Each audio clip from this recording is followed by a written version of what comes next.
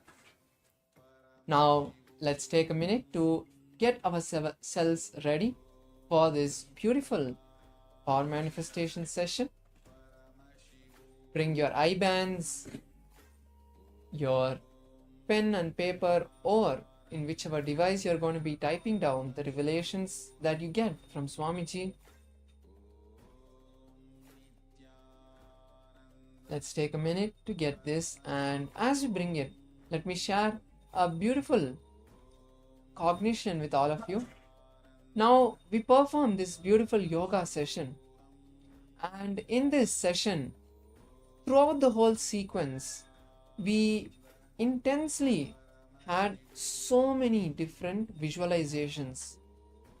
The power of visualization that we get when we manifest the power of third eye, when we manifest the yoga every day, when we perform the yoga every day, that is a beautiful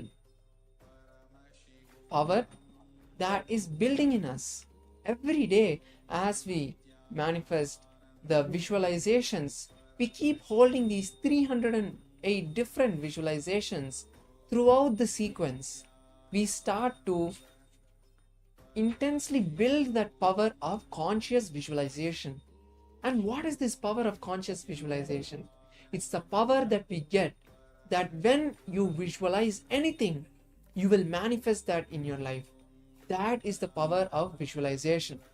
With a little bit integrity to Swamiji, with a little bit love for Swamiji, and with this everyday yoga, this power will become a stepping stone in your life to manifest the ultimate self of you, Paramashiva. Now, with this said, let's now enter into the Shastra Pramana, understanding the source scriptures. These beautiful scriptures that have been given to us generation after generation, Guru after Guru, and come down preserved by Sanatana Hindu Dharma, by all of these masters. These great scriptures that were revealed by Paramashiva give us the techniques to raise our consciousness to the next level, become superhumans, become Paramashiva. Now in this Shastra Pramana that we have, which is from the Vijnana Bhairava Tantra, we will be seeing how Paramashiva shares with us the technique to manifest the power of third eye reading. Now first, to remember that beautiful mantra, I'll be chanting it for all of you, and then I'll share the translation and the powerful cognition that we can understand from this translation. Kapalantarmanonyasa tishthanmilitalochanaha kramena manaso datyat lakshayet lakshyamuttamam. Paramashiva beautifully in this verse shares with us in the translation the technique to manifest the power of third eye reading. He says, fix your mind in the inner space within the crown center, which is the seat of the Guru. Paramashiva is telling us to bring our awareness to the crown center, and then he shares that we will enter into a space of unclutching when that happens. With the body completely stable and the mind completely stable, we enter into that unclutching space. And then what happens? We have the divine sight beyond the sight. We have the sight beyond the eyes, where we can see everything, any object or place without the eyes, because we are in that oneness with Paramashiva, with Swamiji. So now, with this Shastra Pramana and this technique, we will be entering into the first round of the manifestation. So let's all get ready now. Taking a minute. Close your eyes. Take your eye bands and tie your eyes in a comfortable way, not letting light enter into your eyes. It's very important to stop the circuit that the eyes are using when we manifest the third eye at this beginner's level. Later, we will be able to do both simultaneously, but at this beginner's level, it is important that we make sure that our eyes are closed, giving us a dark feeling, because that stops the neural path, the path that the brain usually takes to process all the imagery, all the little bit light that even touches the eyes. So when we stop that, we will get into a more restful state, giving us more focus into the third eye circuit, into the power of the third eye, using the third eye to see. So I hope all the participants are ready. I can see most of you have closed your eyes. And with this, we'll now enter into the technique to start seeing the third eye, through the third eye. Keeping your eyes closed, start visualizing Swamiji. Visualize a beautiful moment with him where you had any experience, whether it's physical or online. Take that moment now to first bring that visualization, allowing that space of love to flow through you. And then start chanting the Mahavakya. As you chant the Mahavakya, tell Swamiji, who you're visualizing, that Swamiji, please show me the answer that is being shown. Please show me the image that is being shown. And you will see beautifully it being revealed. Don't block yourself to see only the picture.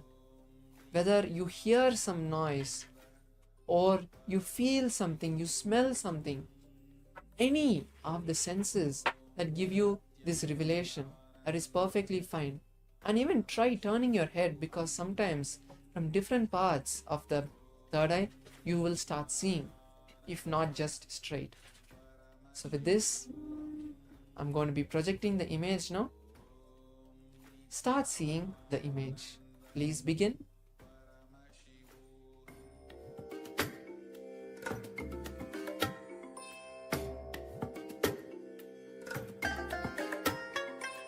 I bless you all.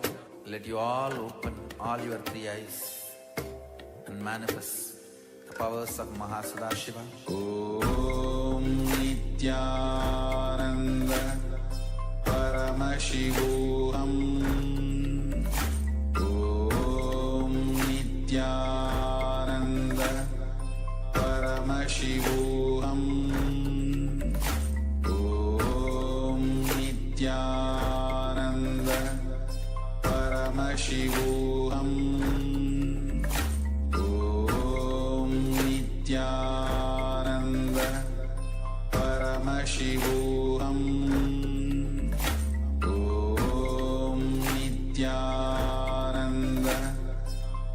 Paramashivoham Om Nithyananda Paramashivoham Om Nithyananda Paramashivoham Om Nithyananda Paramashivoham Om Nithyananda Paramashivoham Om Nithyananda Paramashivoham Om Nithyananda Paramashivoham Om Nithyananda Paramashivoham Om Nithyananda Paramashivoham. Now, slowly, very slowly, please open your eyes. Come back to your body. Slowly, as you open your eyes, now take your notebook or your device where you're typing and write down everything that you heard, you saw, you felt, you smelled, everything that was revealed to you in these few moments that you got to connect with Paramashiva. Start writing them down now and start seeing what Paramashiva has revealed to you and write them down now. And as we write down, I would like to share another powerful understanding with all of you. So this power of third eye is not just to see something blindfolded.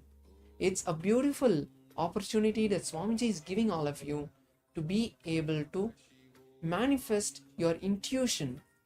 So when in any situation you have questions like you don't know what to do, at that time close your eyes and ask your third eye, ask Paramashiva, ask Swamiji, what should I do in this situation? Whether it's to take a right or left turn in the road, or it is to take a very important decision.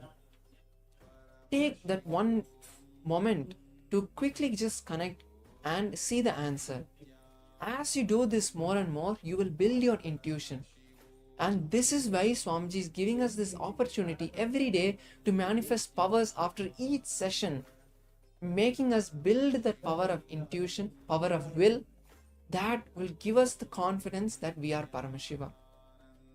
So now, I hope all the participants have written down everything that was revealed to you.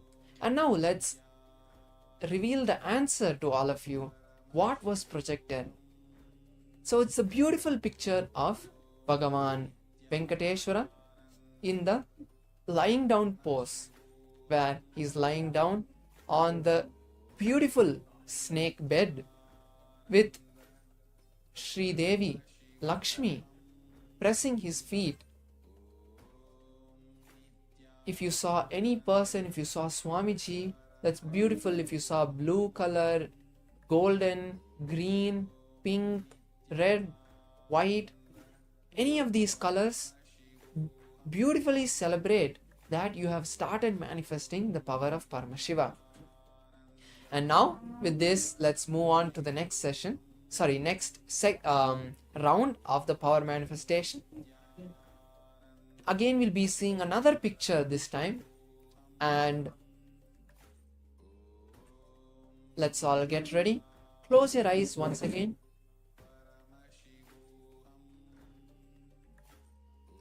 As you close your eyes, make sure it's comfortable, not too tight, not too loose. And start again visualizing that beautiful moment you had with Swamiji. As you visualize that beautiful moment you had, see that beautiful love and gratitude overflowing in your system. Because these emotions, this experience emotions which raise our consciousness, the space of gratitude is very important, because gratitude is an emotion, is a feeling connection with Swamiji. That feeling connection with him is the one which is going to allow us to download, like how we connect to the Wi-Fi. So intensely feel that feeling connection overflowing in your system. And as you feel that beautiful space, start chanting the Mahavakya. Om Nithyananda Paramashivoham. Keeping the Mahavakya intense but not loud. From your navel center, request Paramashiva to reveal to you the image that is being projected. Now I'm projecting the image to all of you.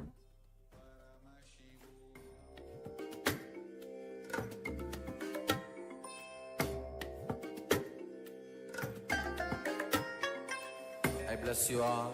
Let you all open all your three eyes and manifest the powers of Mahasudashiva. Om Nithyananda Paramashivoham. Om Nithyananda Paramashivoham.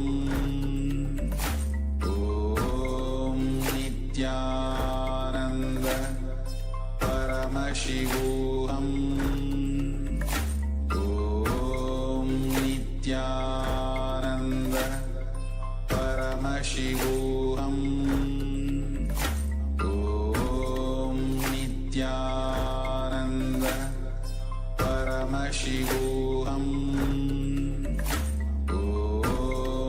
Nithyananda Paramashivoham. Om Nithyananda Paramashivoham. Om Nithyananda Paramashivoham. Om Nithyananda Paramashivoham.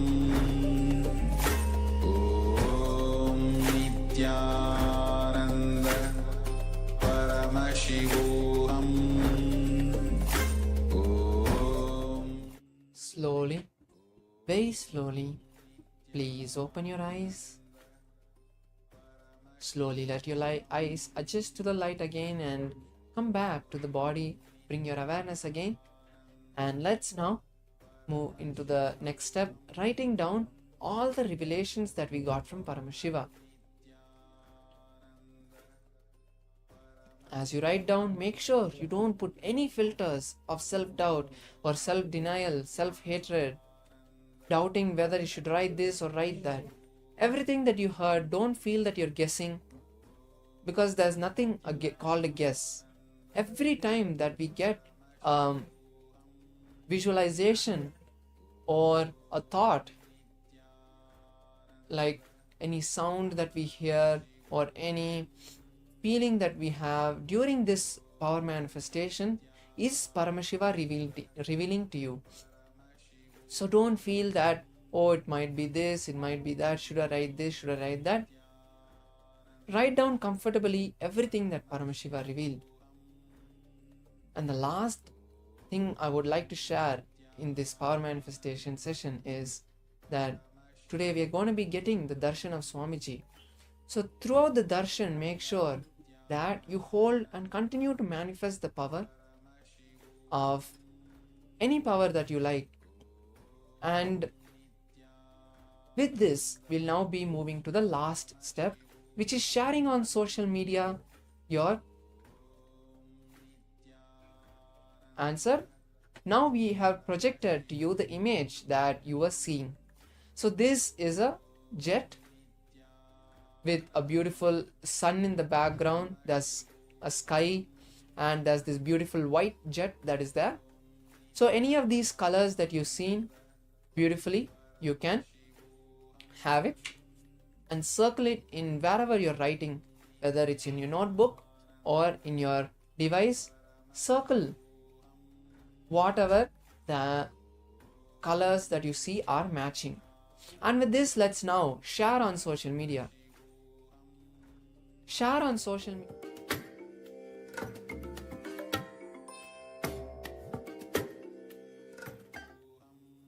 Share on social media now.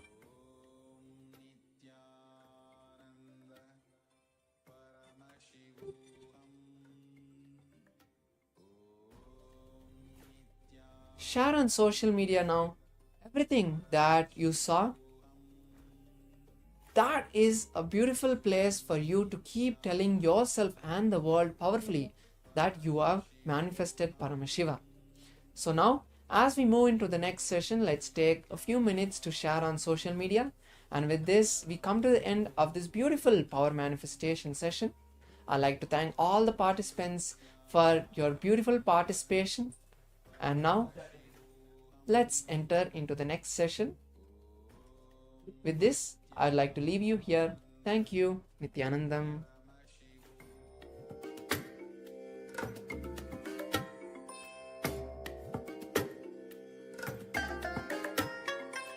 I bless you all. Let you all open all your three eyes and manifest the powers of Mahasadashiva. Om Nithyananda Paramashivoham. Om Nithyananda Paramashivoham. Om Nithyananda Paramashivoham. Om Nithyananda Paramashivoham. Om Nithyananda Paramashivoham. Om Nithyananda Paramashivoham. Om Nithyananda.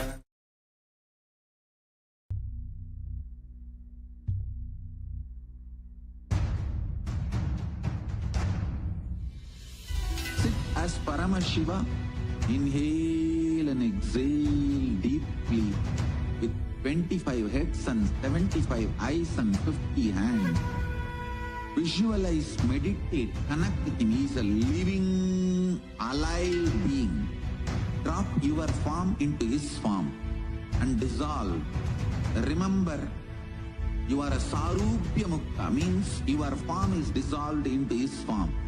All my disciples, now I am initiating Salokya Mukti, Samipya Mukti, Sarupya Mukti, Sayujya Mukti. Om Nithyananda Paramashivoham. Om Nithyananda Paramashivoham. Om Nithyananda Paramashivoham. Om Nithyananda Paramashivoham. Om Nithyananda Paramashivoham. Om Nithyananda Paramashivoham. Om Nithyananda Paramashivoham. Om Nithyananda Paramashivoham. Om Nithyananda Paramashivoham. Om Nithyananda Paramashivoham. Om Nithyananda Paramashivoham. Om Nithyananda Paramashivoham. Om Nithyananda Paramashivoham. Om Nithyananda Paramashivoham. Om Nithyananda Paramashivoham. Om Nithyananda Paramashivoham. Om Nithyananda Paramashivoham. Om Nithyananda Paramashivoham. Om Nithyananda Paramashivoham. Om Nithyananda Paramashivoham.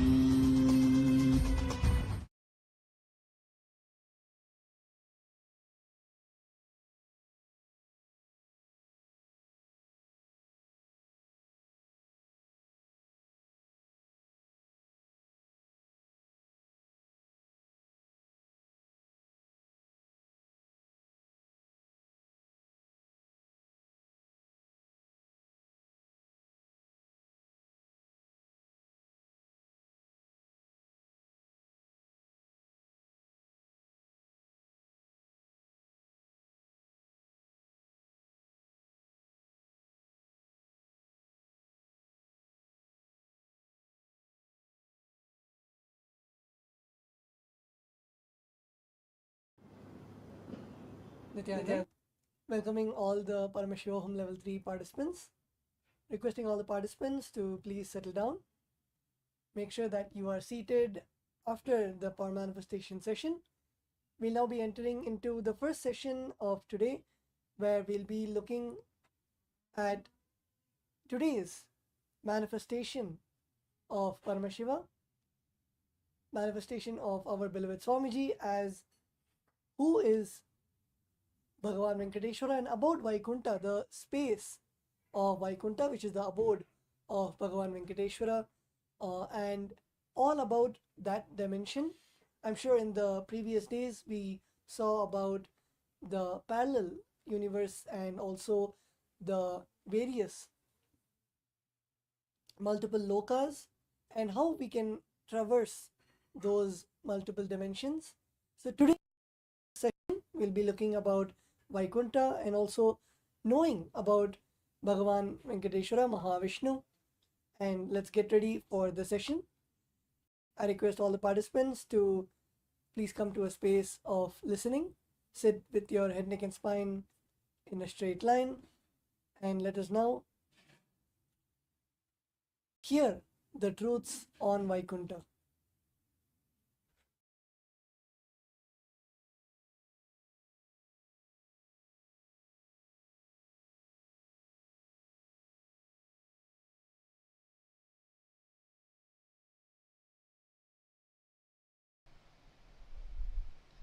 This was one of the important subjects I am introducing into inner awakening.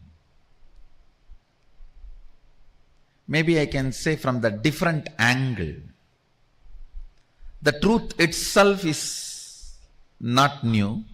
The way I am presenting is completely new. Discovering the principle on which all the universes function, all the dimensions and planes, 11 dimension, 14 plane, actually 3 planes fall in one dimension itself. One plane does not fall into any of the dimensions. 14 planes, 11 dimensions. All of them function on one principle. For example, if you are habituated for New York lifestyle and enter into old Varanasi, you will have a big cultural shock. If you are habituated to old Varanasi and enter into London, you will have a big cultural shock.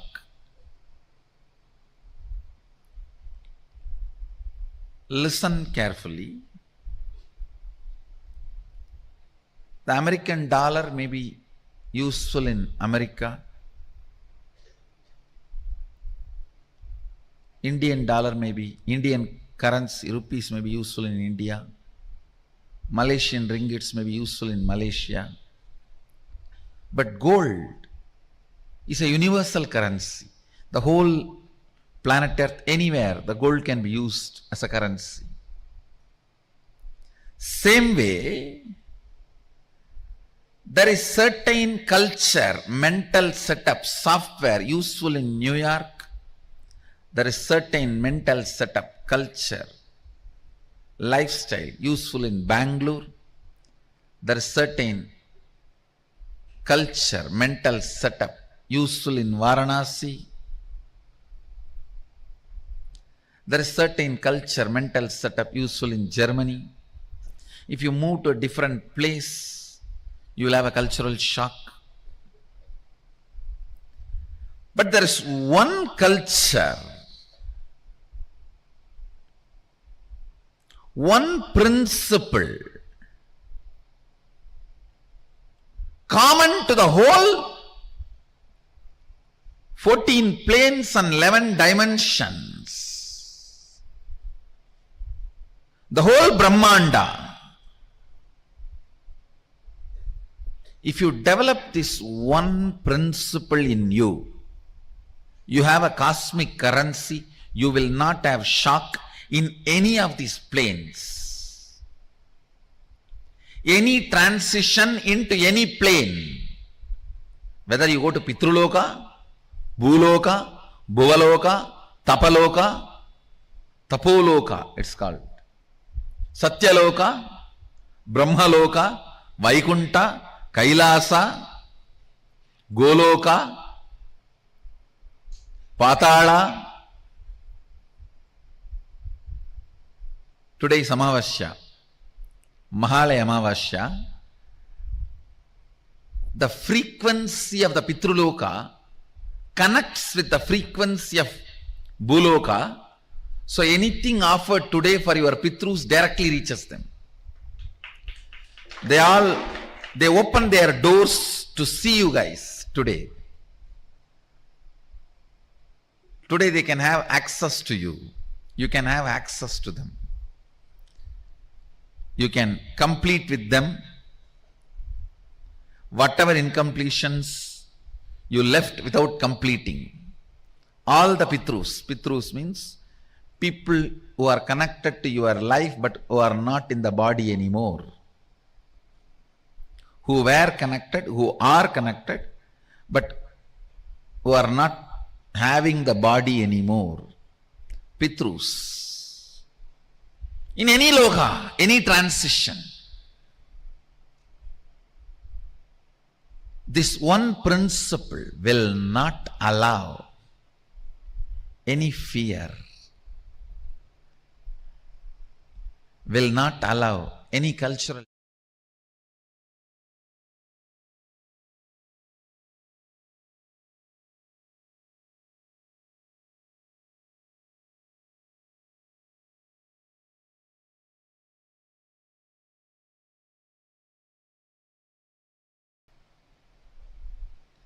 This was one of the important subjects I am introducing into inner awakening.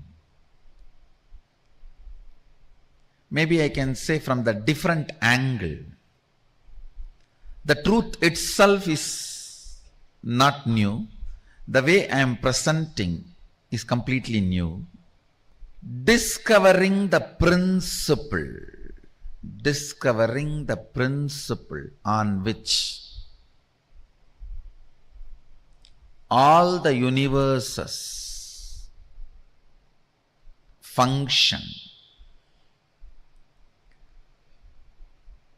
all the dimensions and planes 11 dimension, 14 plane. Actually, 3 planes fall in one dimension itself.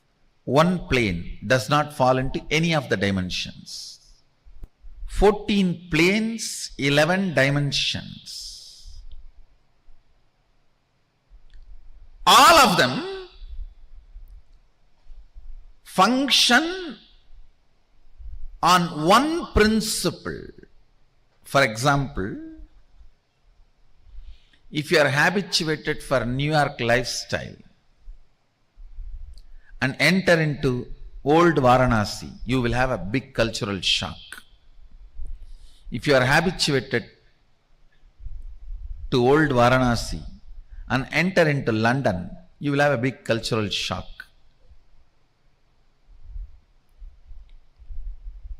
Listen carefully. The American dollar may be useful in America.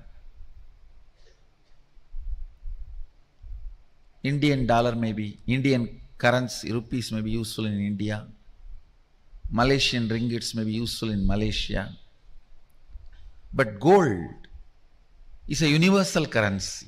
The whole planet Earth, anywhere, the gold can be used as a currency. Same way, there is certain culture, mental setup, software useful in New York. There is certain mental setup, culture, lifestyle useful in Bangalore. There is certain culture, mental setup useful in Varanasi. There is certain culture, mental setup useful in Germany. If you move to a different place, you will have a cultural shock. But there is one culture, one principle common to the whole 14 planes and 11 dimensions. The whole Brahmanda. If you develop this one principle in you, you have a cosmic currency, you will not have shock in any of these planes. Any transition into any plane, whether you go to Pitruloka, Bhuloka, Bhuvaloka, Tapaloka, Tapoloka, it's called, Satyaloka, Brahmaloka, Vaikunta, KAILASA, Goloka, Patala. Today is Amavasya, Mahalaya Amavasya. The frequency of the Pitruloka connects with the frequency of Bhuloka. So anything offered today for your Pitrus directly reaches them. They open their doors to see you guys today. Today they can have access to you. You can have access to them. You can complete with them whatever incompletions you left without completing. All the Pitrus means people who are connected to your life but who are not in the body anymore. Who were connected, who are connected, but who are not having the body anymore. Pitrus. In any loka, any transition, this one principle will not allow any fear, will not allow any cultural shock. It is like you have cosmic currency. That principle is oneness.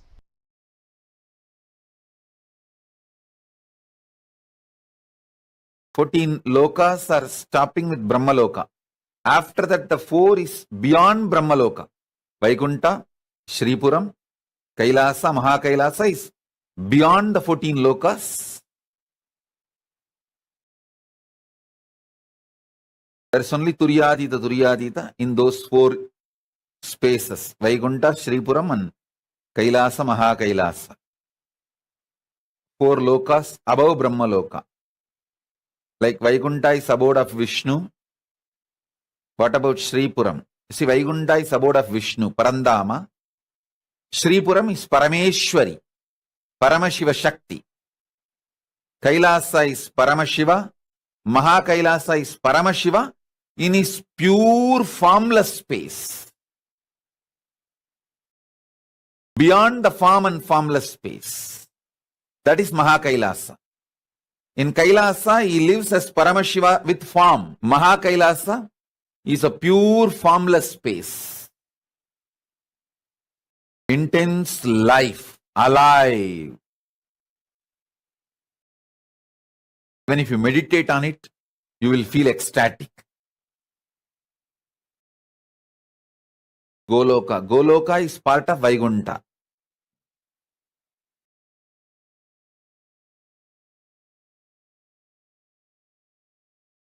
Agama gives elaborate description on who resides in what loka, how each loka looks.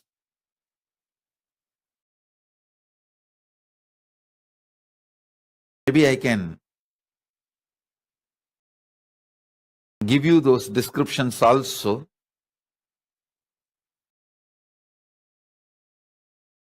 There is Yamaloka. Yamaloka is in Swargaloka. Part of Swargaloka is Yamaloka. Indradi Dasadik Balaka means Indra, Agni, and Yama, Nairuti, Varuna, Vayu, Gubera, Ishana. All 8. And Batala, Bali, Akasha, Vishnu. All the 10 Dik Balakas. They are called Dasadik Balakas. Indradi, Dasadik Balakas have their worlds in Swargaloka. The Vishnu's higher form, Parandama, is in Vaikunta.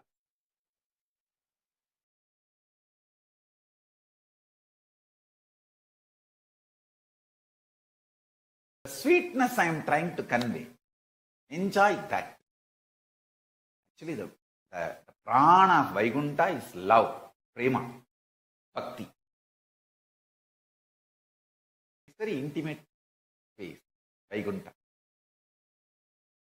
Kailasa is oneness, yaga, fire.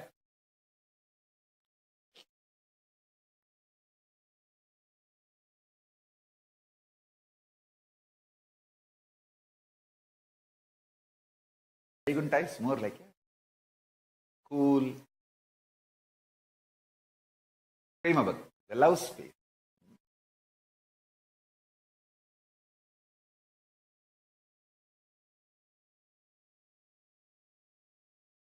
Los Angeles Kailasa is one of the most important Kailasa. Till now I have manifested. The deities are literally birthed by Paramashiva, myself directly. The Archavataras residing in Los Angeles can connect you directly to Kailasa and other vertical time zones. Sit, pray to Venkateshwara in Los Angeles Kailasa, you will experience Vaikunta directly. Connect, worship Ganapati in Los Angeles Kailasa. You will experience Kailasa directly. You will see Ganapati in Kailasa directly. Every deity. Same way. Rajeshwari in Kailasa, Los Angeles. Connect with her. You will directly see Shripuram, Parashakti, Parameshwari, Rajeshwari. Every god in Los Angeles is directly birthed by me, Paramashiva, myself. The deity is there. directly will connect you to other portals, other lokas, and bring all the best things from that loka, not only the boons you ask, darshans of gods, and liberation itself. Los Angeles Kailasa will be one of the most important Mukti Kshetra. This temple will be there forever till sun and the moon is there.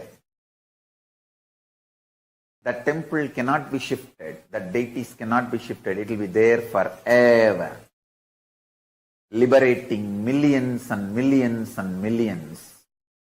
I tell you,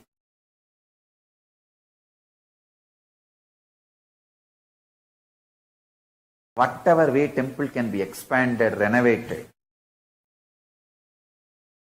but the deities have to be there permanently forever. They cannot be moved, and they will directly connect.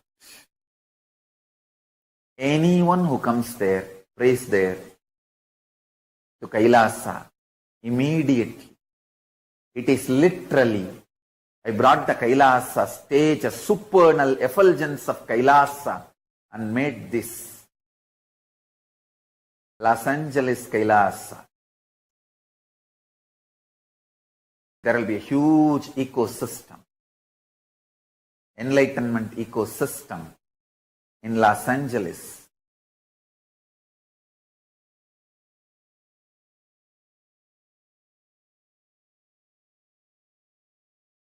Like Tirumala, Tirupati, Varanasi,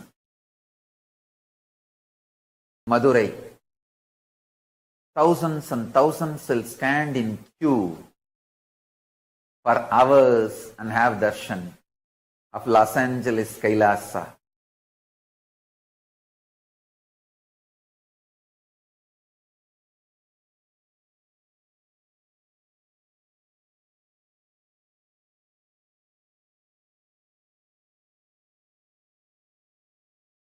Paramashiva, myself, will be ever present, eternally manifesting with all the gods and goddesses of Kailasa in Los Angeles Kailasa forever, gracing every devotee, disciple, even visitors and viewers.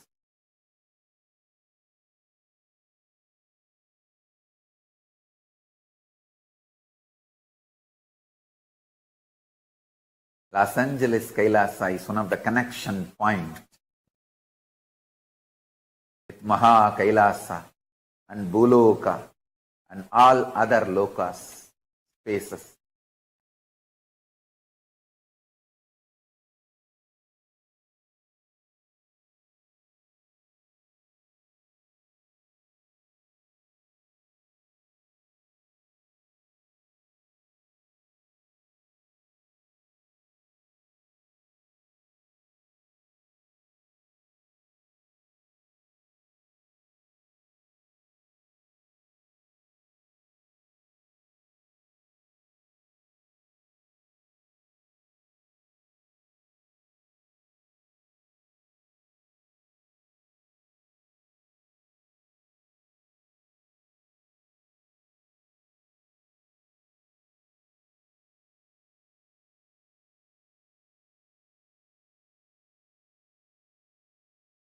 Los Angeles Kailasa is literally place where Paramashiva's being exists. He is not only in the form of energy, superconsciousness, state, space, powers. He is in the very form of that being.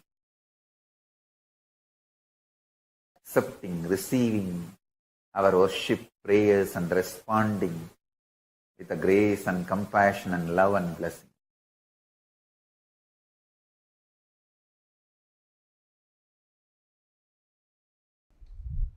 If I just see last 39 years of my life on the planet Earth, what is the activity in which I have spent maximum time? Not yoga, surely not talking to you guys and taking class, not doing Sangha activity, not doing meditation.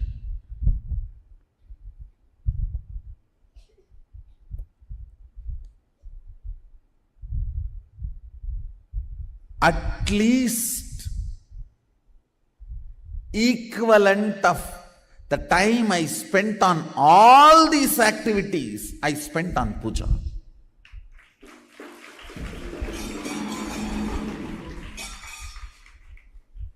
Sometimes 11 hours or 15 hours at a stretch I'll sit and do puja.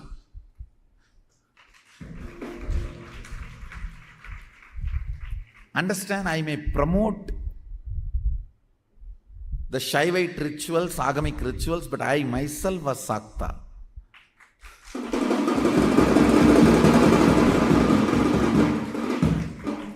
I practiced Shakta tradition, Sakta Sampradaya, means worshipping Devi. Basically, I received Bhuvaneshwari Vidya from my Guru, Vipudanandapuri, after I had darshan of Devi appearing, and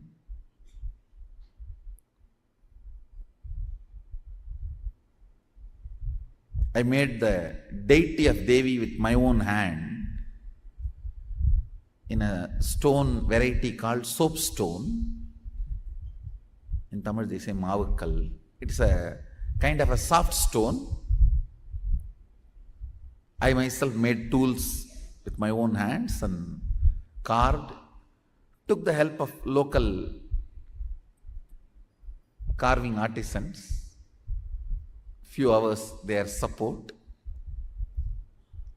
So after I did this deity, my Guru was thoroughly impressed. And she gave the Bhuvaneshwari Vidya and Bhuvaneshwari puja method, the practice. In those days there was no Google, so the local library is the Google.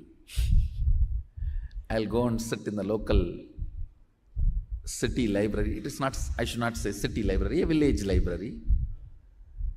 There was a government library where a lot of books will be there.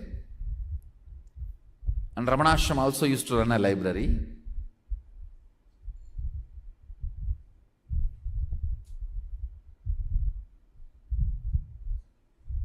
So I used to go there and sit and download the books. I used to go and sit and copy the puja patadis available in the library. You can all see the deity I carved after having darshan of Bhuvaneshwari. Exactly as I had darshan, I carved her.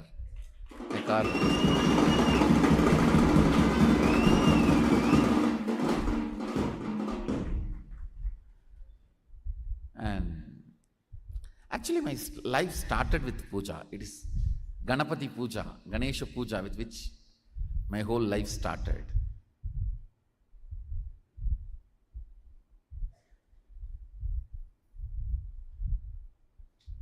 If I am not doing what I am doing, I will be only doing puja.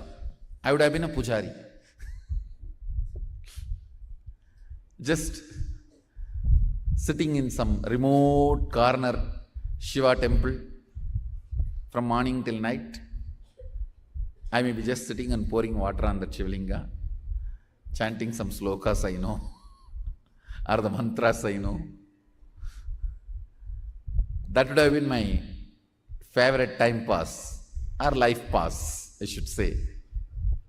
After I started preparing the manual, my Guru used to correct the spelling mistakes, and she will give me the meaning and procedure.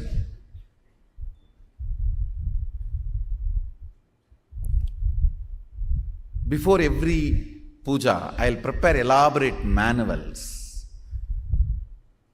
to instruct myself and study. Still, fortunately, we have few manuals protected by my mother. Some of the manuals I prepared for Sri Vidya and Ramakrishna Puja and other Shodasobachara Pujas like Sadashiva's Puja and Ganapati Puja and Durga Puja and Vishnu Puja.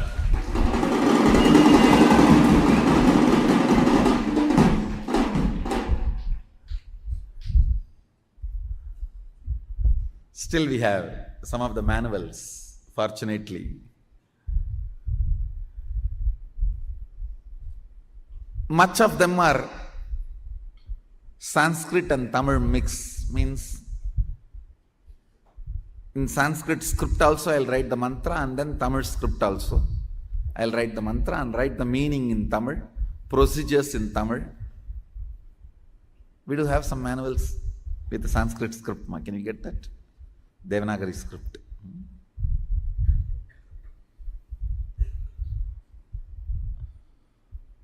Some I'll write only in Tamil. But I'll first prepare elaborately to educate myself. Thanks to my grandfather who put the seed of puja inside me, I have seen his sincerity. See, when the business hours increase, he will come back to home only night 1 o'clock. And after 1 o'clock, he will take bath and do the night puja. Night puja will be only 10-15 minutes.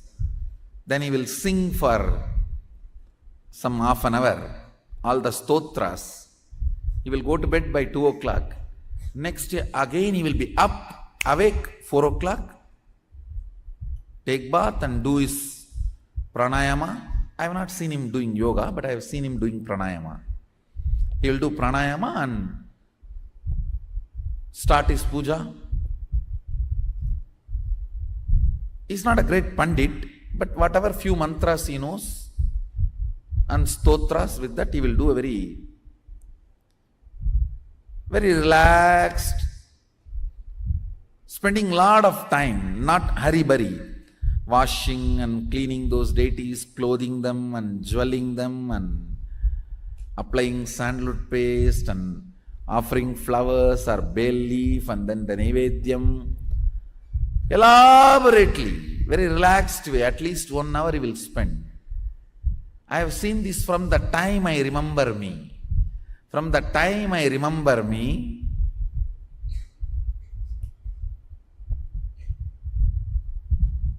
I used to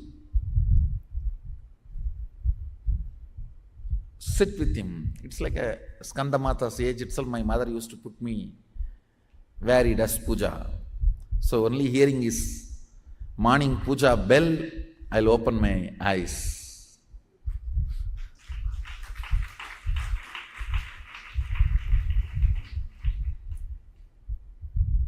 Most of the days, his puja milk is the prasadam, first food I'll consume.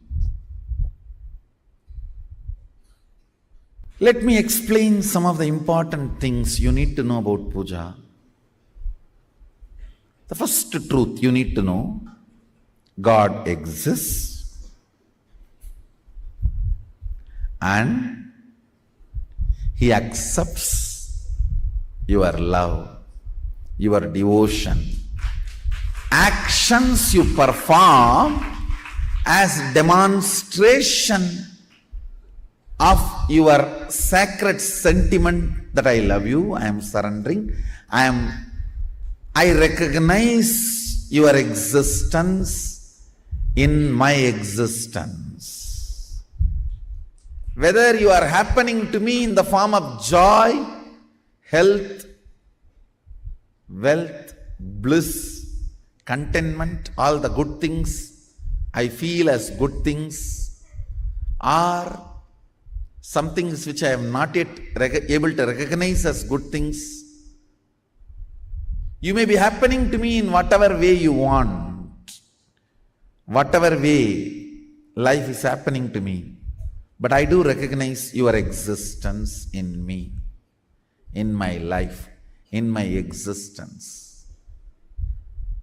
Sharing this truth authentically is what I call devotion, bhakti.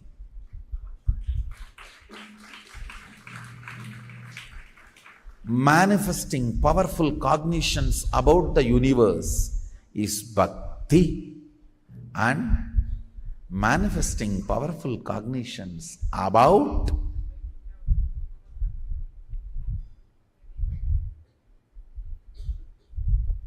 everything that exists is puja. Puja is the time you naturally manifest most powerful sacred cognitions about life, about universe, about God. Especially if you understand those mantras, the sacred sentiments, meaning behind those mantras. We will start soon classes sessions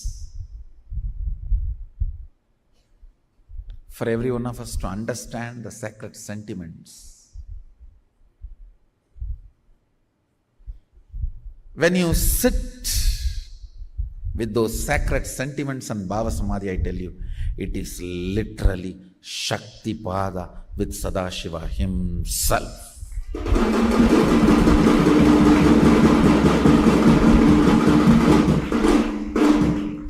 It can manifest so much of powers, state of Sadashiva, space of Sadashiva, and powers of Sadashiva.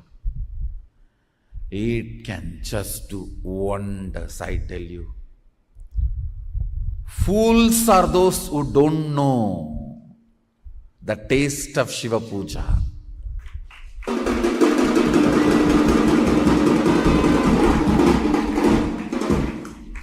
It is actually literally missing an important component in the life. When I use the word Shiva Puja, maybe you should take this as a meaning of Ishta Devata Puja. I don't want to exclude the Shaktas or Vaishnavites or other deity worshippers.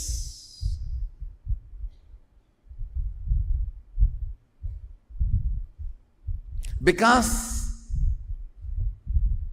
now I am practicing and promoting Shiva Puja, I am using the word Shiva Puja.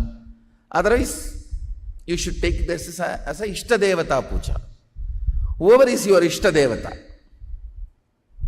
I tell you, the Ishta Deva Puja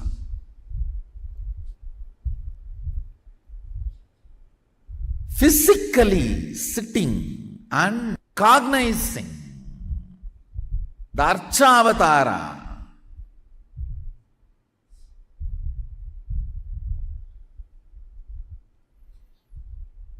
and collecting all the things needed to offer it to him, and offering by invoking the tremendous sacred sentiments and just getting soaked into it. It's a methodology of creating Kailasa wherever you are.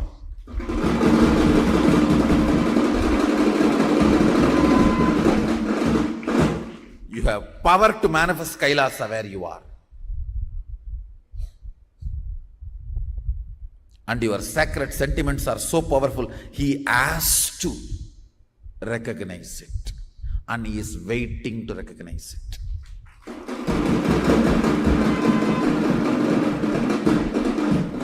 Sadashiva may not need your puja, but he is waiting to respond to your puja.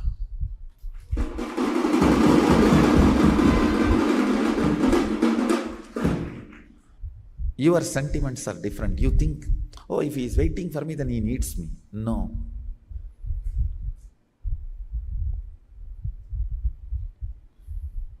He doesn't need, but he responds.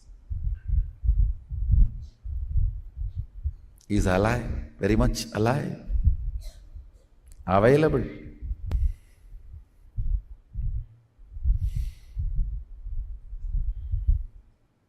Puja is 100 times more than sitting in mandala process with me. When you sit with me in the puja, the Shakti Pada is 100 times intense than the mandala process.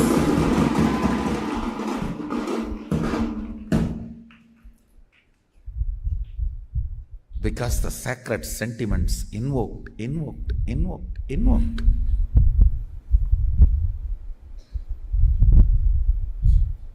And just like a wave, rising and settling, raising, and it settles into your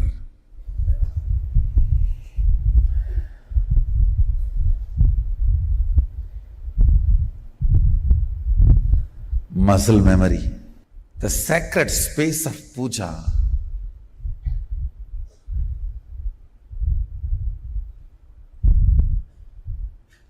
the sweet space of puja. So it is such an intimate romance, I don't have words to describe it.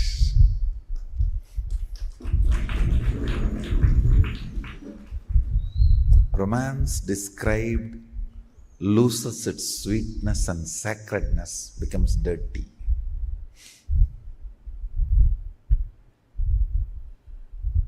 Same way, these are such sensitive, intimate, personal feeling, most sacred, sweet space with Sadashiva.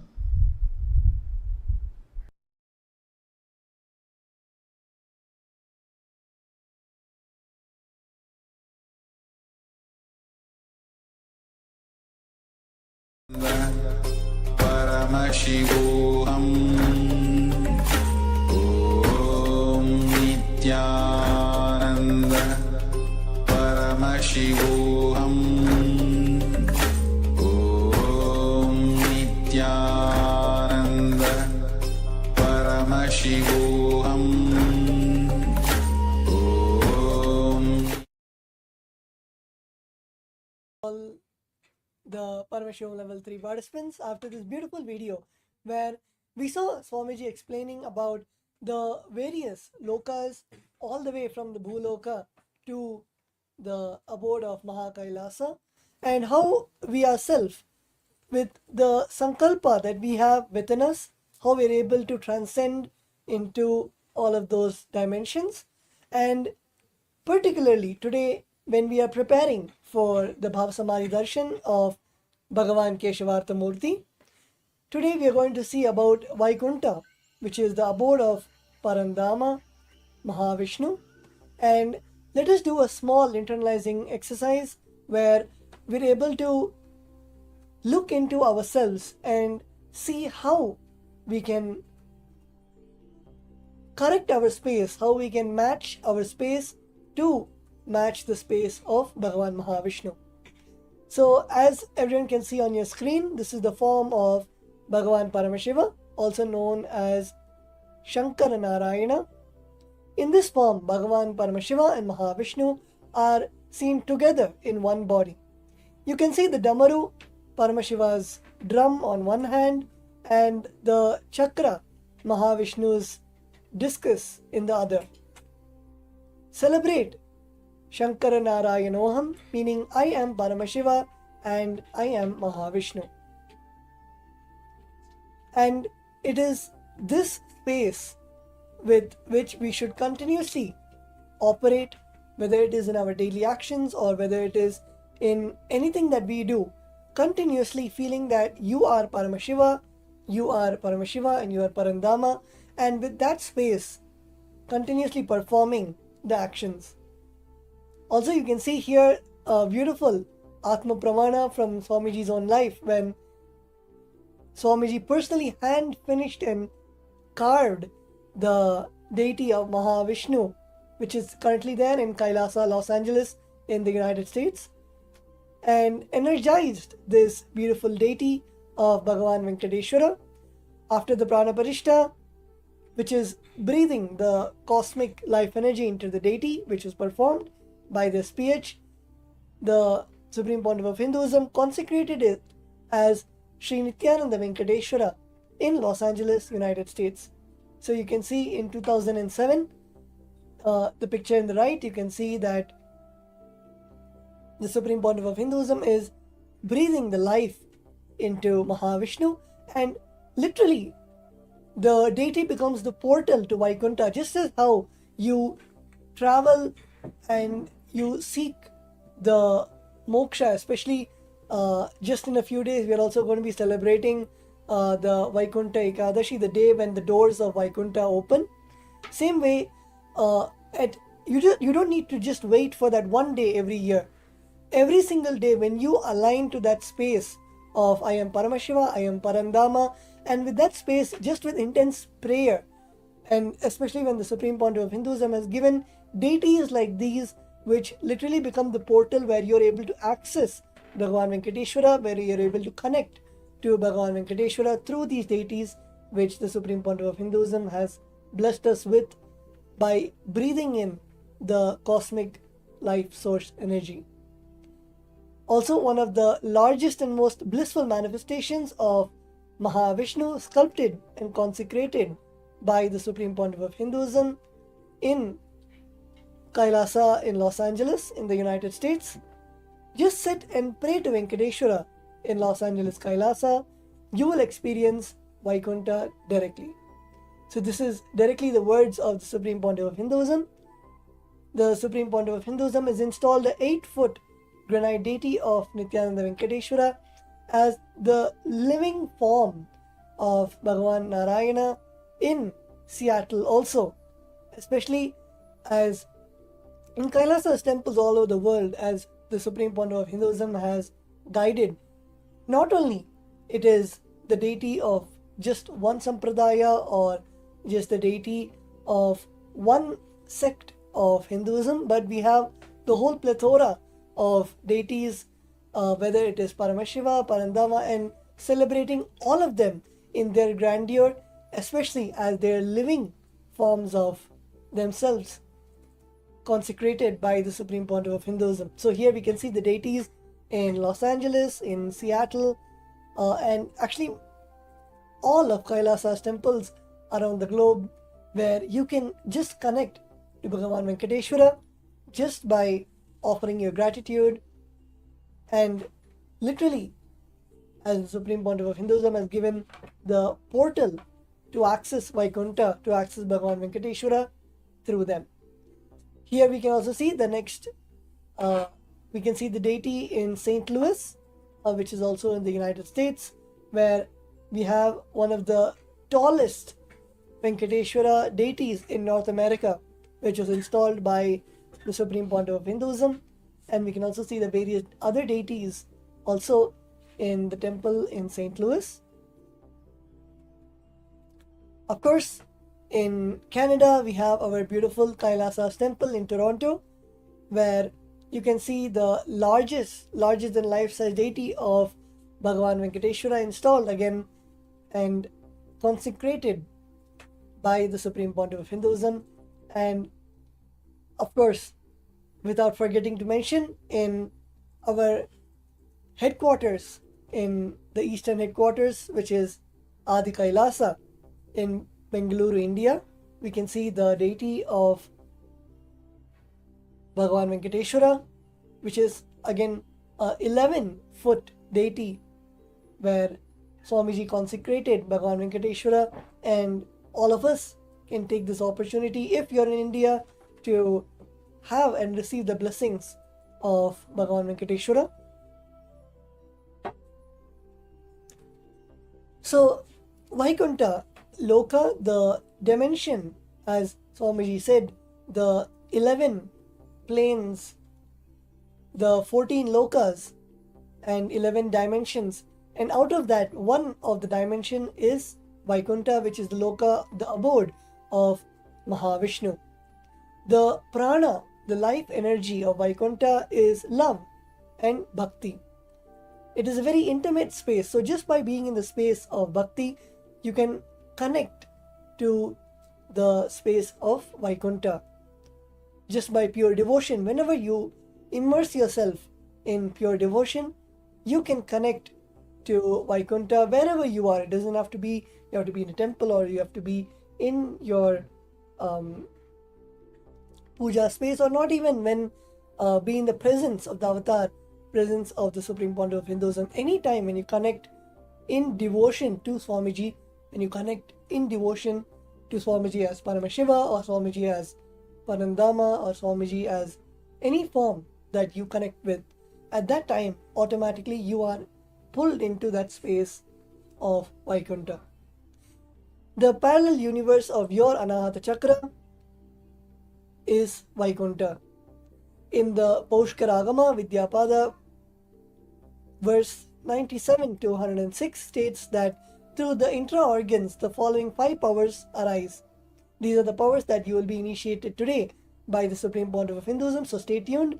We have a few more sessions where we will prepare ourselves to receive this initiation, and today we'll be having the darshan of our beloved Swamiji as the Keshavartha Murti. And when we traverse to Vaikuntha to manifest, whenever we expand ourselves to our own selves in the parallel dimensions, we awaken those powers that automatically bestow us to operate in that space. So here we can see the power of Ishitva, which is the power to issue orders to Brahma and other gods, and the attainment of such state as to be worshipped by them. And Vashitva, which is the power to attract the worlds and to create new worlds. And the power of Prakamya, which is the power to create quickly thousands of women and beings just by the power of your will. And Vaikuntha you can only reach by pure devotion. Om Namo Narayanaya is the mantra for the reaching the ultimate space of Vaikuntha. The first truth that you need to know is God exists and He accepts your love and devotion.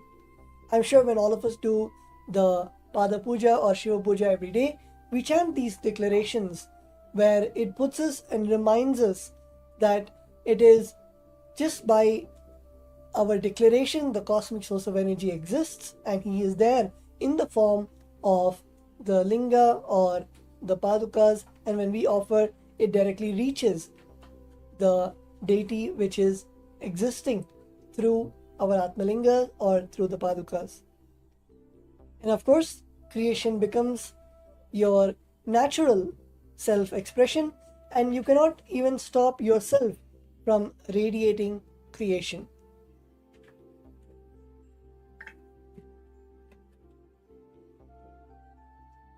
So we will also be explaining a Kriya which everyone can do.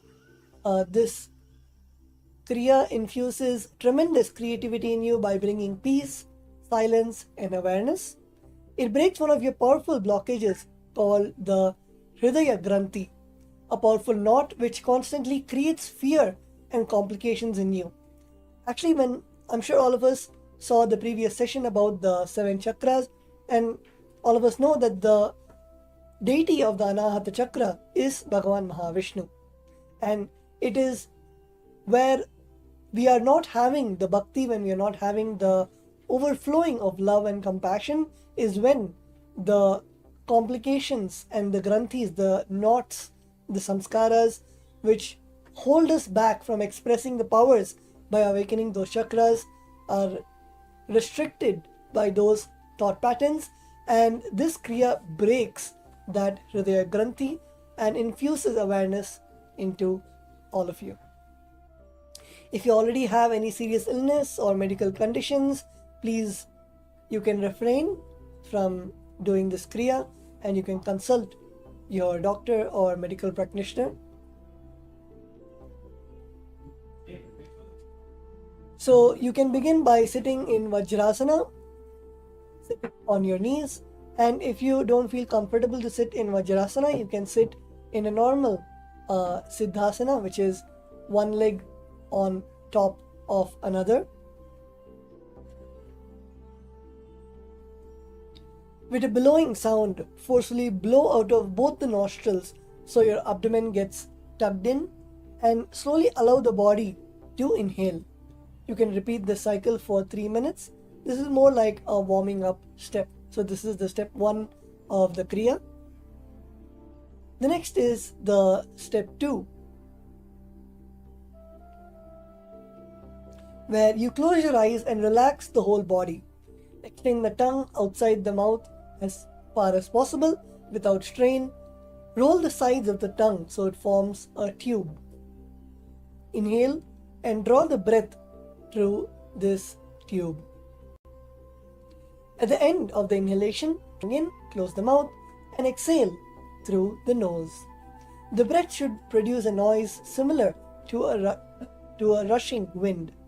A feeling of icy coldness will be experienced on the tongue and the roof of the mouth. This will bring tremendous healing energy into the body and blissful awareness. Do this for 7 minutes. And in step 3, keep your eyes closed. Inhale simultaneously through both the nostrils and the mouth. Hold as long as you can, and when you cannot, exhale as slowly as possible. With a bellowing sound, forcefully blow the air out of the mouth, and we saw the step 1, step 2 and step 3. So with that, we come to the end of this Kriya. You can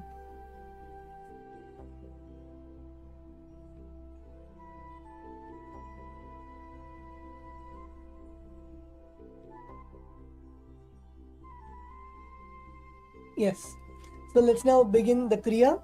I request all the participants to please settle down. Please sit with your head, neck and spine in a straight line. Let's begin with the step 1 of the Kriya. With a bellowing sound, forcefully blow the air out of both the nostrils so your abdomen gets tucked in. And after that, slowly allow the body to inhale. Repeat the cycle for 3 minutes. Let's begin.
Nithyananda. Let's now move on to the next step of the Kriya. Please settle down. Please close the eyes and relax the whole body. Extend the tongue outside the mouth as far as possible without strain and roll the sides of the tongue so it forms a tube. Inhale and draw the breath in through this tube.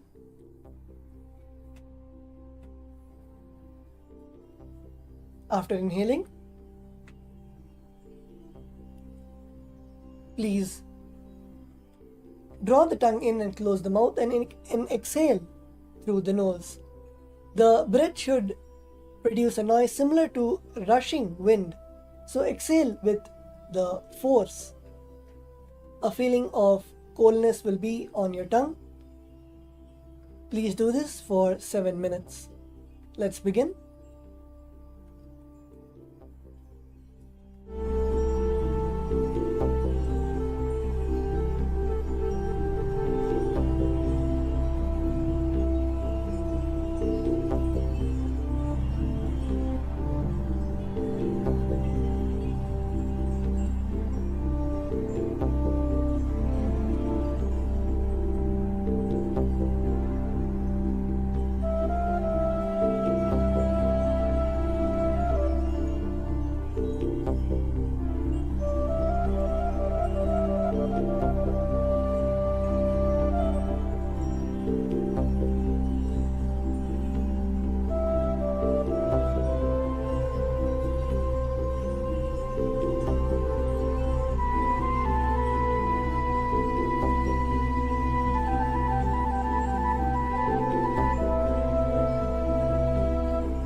Nithyananda, please relax, settle down. So with that, let's now move on to the step 3 of the Kriya. Keep your eyes closed. Inhale simultaneously through both the nostrils and the mouth simultaneously. Hold as long as you can, and when you cannot hold anymore, exhale slowly. Do this for 7 minutes. Let's begin.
Nithyananda, please relax, settle down.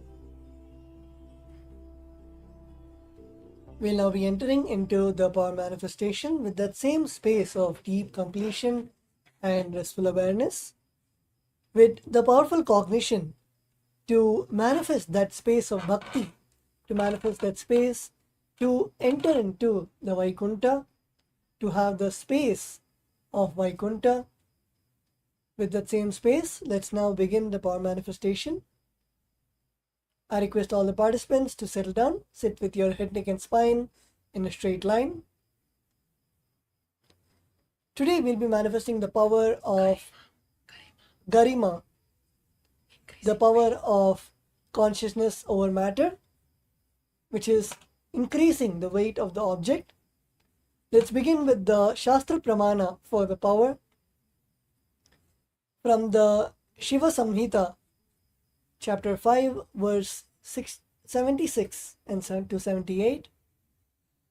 Maranam khadyate tena sakena pina khadyate tasyasyam parama siddhihi rinama diguna prada vayu sancharate dehe rasad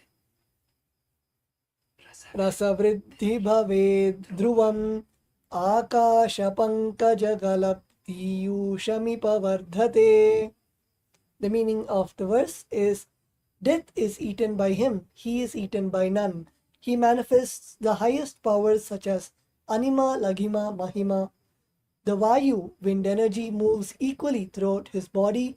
The juices of his body are also increased. The nectar exuding from the ethereal lotus also increases in him. The next is the Apta Pramana, where we see the scriptural reference, the manifestation through the Aptas, the various rishis and saints.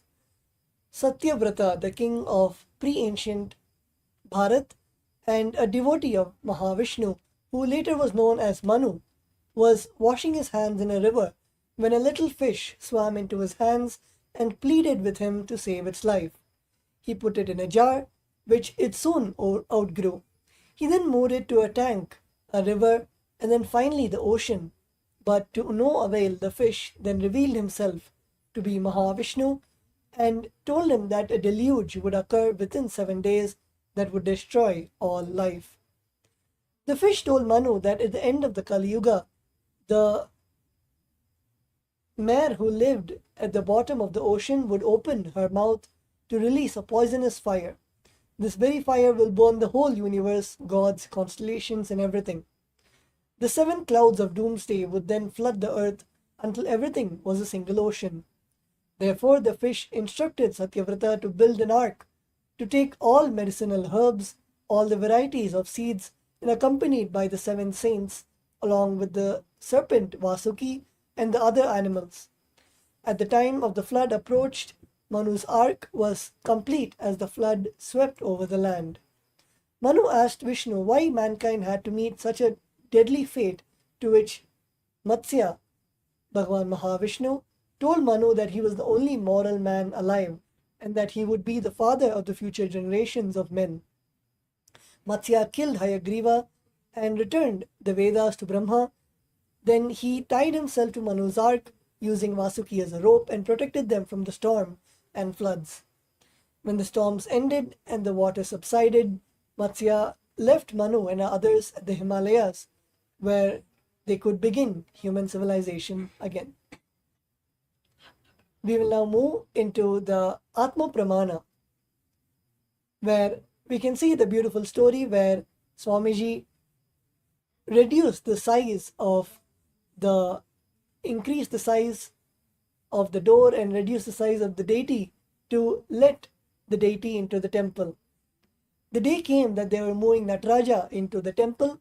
There were 10 people, all working towards moving Nataraja, who was on 2-inch rollers, which added even more height to the deity. They came to the door and Nataraja was 4 inches too tall. They all stopped and turned towards Swamiji. Swamiji asked the disciples to push on the door frame. Of course, the door frame was metal